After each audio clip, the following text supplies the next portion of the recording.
오늘 아침을 여는 말씀은 시편 85편 6절과 7절의 말씀입니다.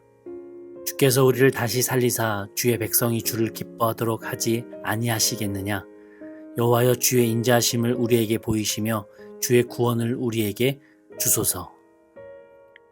할렐루야. 오늘도 말씀을 통해서 주님의 뜻을 깨닫는 지혜와 또 기도의 응답을 누리는 은총이 우리 모두에게 넘치게 될 줄로 믿습니다. 오늘 이 새벽 하나님께서 우리에게 주신 이 85편은 우리에게 너무나 선명한 메시지를 전하고 있는데요. 이미 은혜를 받았지만 여전히 무너져 있는 현실 속에서 다시 회복을 기다리는 사람의 기도라고 하는 내용입니다. 고라 자손들은 이스라엘이 망하면서 바벨론으로 잡혀갔었고요. 70년 후에 바벨론 포로에서 돌아오게 됩니다. 고라 자손들도 하나님의 손으로 기적 같은 그 해방을 경험한 사람들이죠.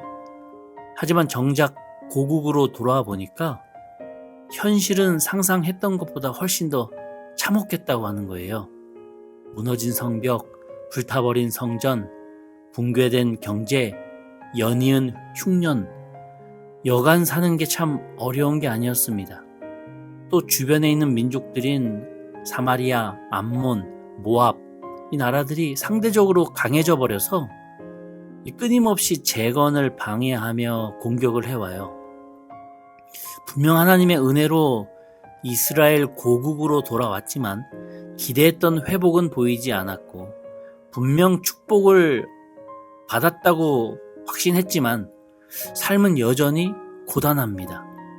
이게 고라 자손들이 맞닥뜨린 현실이었고 우리가 지금 살아가는 모습과도 다르지 않습니다.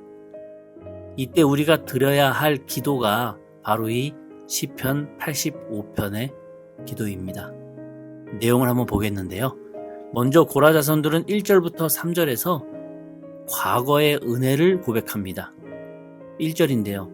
여호와의 주께서 주의 땅에 은혜를 베푸사 야곱의 포로된 자들이 돌아오게 하셨으며, 이들은 지금 현실이 아니라 하나님이 이미 베푸셨던 그 은혜, 이미 주셨던 그 구원, 이미 허락하셨던 용서를 기억하고 있습니다. 이게 중요한 이유는요. 현재가 흔들릴 때 하나님께서 과거에 내 삶에 하신 일은 절대로 흔들리지 않기 때문이죠. 그것을 잊지 말자고 하는 것이죠. 고라 자손은 과거를 잊지 않았습니다. 하나님이 자신들을 해방시켜 주셨던 것, 우상 숭배했던 죄를 용서하신 것, 그 은혜 기억한다는 것이죠. 성도 여러분, 혹시 오늘 내 마음이 지쳐 있다면, 내 삶이 무너진 것 같다면, 지금 당장 해결되지 않는 그 문제가 지금 있다면 이 새벽에 이렇게 고백하길 원합니다. 주님, 제가 받았던 그 은혜가 분명히 있습니다. 주님, 저를 구원해 주시옵소서. 오늘 하루 시작하면서 이 하나님께서 과거 내 삶에 하신 일을 한 가지라도 떠올려 봅시다. 구원받은 은혜, 회복된 가정, 응답받았었던 그 기도 제목, 지나간 위기 속에서 지켜주셨던 그분의 손길, 그 은혜를 기억하는 사람이 오늘을 승리할 수 있더라고요. 오늘 하루 처음 드리는 이 고백이 하나님 감사합니다 라고 하나님 앞에 무릎 꿇는 저희가 되기를 간절히 소망합니다.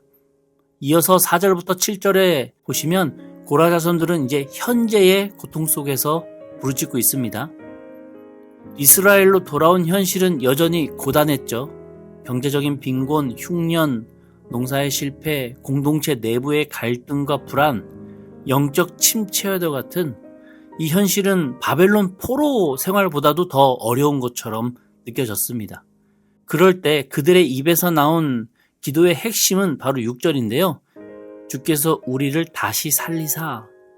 여기서 다시 살리다 라고 하는 말은 어떤 단순히 환경을 바꾸어 달라라는 말이 아닙니다. 히브리 원어로는 테하예누라고 하는 단어인데 그 의미는 우리 영혼을 소생시키다, 다시 숨쉬게 하다, 죽어가던 생명이 다시 뛰게 하다, 이런 뜻입니다. 즉 고라 자손은 지금 상황만 해결되기를 구하는 것이 아니라 먼저 자신의 영혼을 다시 뛰게 해달라고 기도하고 있는 거예요.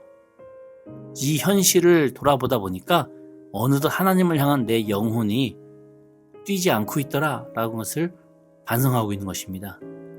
성도 여러분, 우리가 하나님께 드리는 기도도 이제 여기서 시작을 해야 됩니다.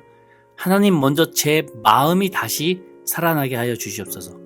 환경과 여건보다 먼저 내 영혼이 일어나게 하여 주시옵소서. 우리의 마음이 죽어 있으면요, 내 영혼이 멈춰 있으면요, 어떤 주변의 변화도 기쁨이 없습니다. 하지만 우리의 마음이 살아있으면 내 주변 환경의 변화가 없어도 내 안에서 감사가 시작됩니다. 그래서 진정한 부흥이라고 하는 것은 먼저 내 영혼에서 시작되는 법이죠. 오늘 하루 살아가면서 주님, 제 마음을 다시 살리사 다시 주님을 바라보게 하옵소서라고 기도하기를 원합니다. 마음이 지칠 때, 집중이 흔들릴 때, 답답함이 밀려올 때 이 한 문장만 기도하기를 원해요. 주님, 저를 다시 살리소서. 이 기도는 하나님의 진정한 회복을 여는 영적인 키가 될 것입니다. 마지막으로 8절부터 13절에 이르면 이 시편의 분위기가 확 달라지는데요. 고라자손은 여전히 기도하는 중인데 갑자기 마음의 평안이 찾아왔음을 고백합니다. 왜냐하면 하나님의 그 미래의 약속을 바라보기 시작했기 때문이죠. 8절 중반인데요. 무릇 그의 백성, 그의 성도들에게 화평을 말씀하실 것이라. 이 화평의 히브리어는 샬롬입니다. 샬롬은 단순한 전쟁의 종식이나 경제적인 회복을 뜻하지 않아요. 성경에서 말하는 샬롬은 전체적인 질서와 조화가 회복되는 것을 의미합니다. 내 삶의 모든 영역이 하나님과 뜻이 아울러져 잘 맞아 돌아가는 그 삶의 모습, 이게 샬롬이라고 하는 것이죠. 그래서 12절의 내용처럼 고백을 하는데요. 여호와께서 좋은 것을 주시니 우리 땅에 그 산물이 내리로다. 13절에 의가 주의 앞에 앞서가며 주의 길을 닦으리로다. 이 말은 하나님의 백성 전체가 회복되고 공동체의 질서가 회복되고 삶의 방향이 회복되고 하나님의 통치가 회복되는 말 그대로 거대한 샬롬의 평화를 의미하는 것이죠. 하나님은 나의 삶 전체를 회복시키시길 원하십니다. 정확하게는 나의 삶 전체가 하나님으로 세워지기를 바라시는 건데요. 그냥 성벽 한 부분만 다시 세우는 거, 성전 일부만 다시 짓는 거, 이 문제의 경제만 좀 회복되는 것을 넘어서 하나님의 백성들이 하나님을 수단 삼지 않고 목적으로 바라보는 그 회복, 내일이 잘 되는 것에 하나님이 도움 주셨으니까 감사하는 인생이 아니라 내 인생이 하나님으로 인해서 하늘의 가치관으로 변하고 하나님의 자녀로 살아가는 그런 전인적인 회복을 원하고 계셨다고 하는 것이죠. 마치 고라 자손들이 조상 고라의 반역의 아픔 속에서 끊어지지 않고 다시 성전 문지기로 시작해서 지금 이렇게 하나님을 찬양하는 가문으로 하나님의 자녀의 삶으로 회복됐던 것처럼 마찬가지로 이스라엘도 완전한 하나님으로 인해서 삶의 기준이 정해지고 방향이 고정되는 그러한 하나님의 자녀의 삶으로 회복되길 주님은 원하셨다고 하는 것이죠. 이 새벽에 우리의 마음이 다시 살아나는 은혜를 누리길 원합니다. 하나님은 다시 살리시는 분이라고 하지 않습니까? 고라 자손이 그 절망 가운데서 다시 일어났듯이 우리도 오늘 하루 하나님 붙잡고 기도할 때에 내 코앞에 있는 여러 가지 문제들 뿐만 아니라 나의 생각과 나의 마음과 나의 영혼이 하나님께서 회복시키시는 그 귀한 은혜로 인해 주의 자녀의 삶으로 한 발자국 더 가까이 다가가는 오늘 하루 되기를 주님의 이름으로 간절히 축원합니다.